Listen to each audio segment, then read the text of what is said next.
Good afternoon. As the Honorable Attorney General Commissioner for Justice, Rivers State, and the third defendant in suit number DHC 20 CS of the year 2024, my attention has been drawn to recent judgment. This judgment did not seek to declare the seats of Martins Amaewhule and 26 others in the Rivers House Assembly vacant. The suit of the claimants was struck out for want of jurisdiction and locus standi, and also for being an abuse of court process, which thus robbed the Honorable Court of the jurisdiction to hear and adjudicate on the matter.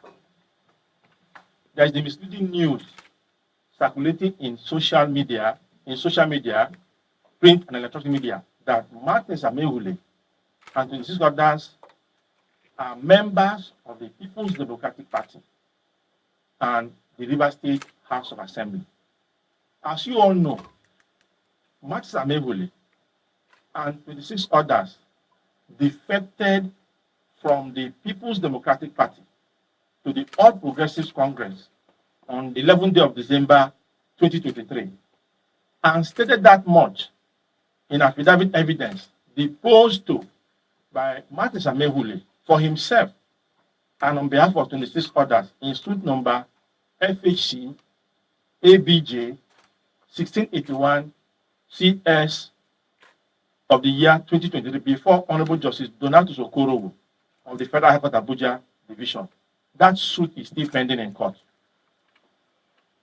By section 2723 of the Constitution of Federal Republic as amended, it is only the Federal High Court that can determine whether Martins Amaewhule and 26 others are still members of the People's Democratic Party and also members of the Rivers State House of Assembly.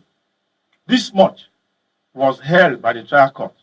However, you will recall that there is a subsisting order of interlocutory injunction in suit number PHC 1512 CS of the year 2024, restraining Martins Amaewhule and his co-travelers from further parading or presenting themselves as lawmakers in Rivers State, pending the determination of the substantive suit, which has not been appealed against. That suit is still pending. We urge the public to disregard the news presently making the rounds in social, print, and electronic media to the effect that Martins Amaewhule and 26 others have been declared as members of the People's Democratic Party and the Rivers State House of Assembly. Thank you and good afternoon.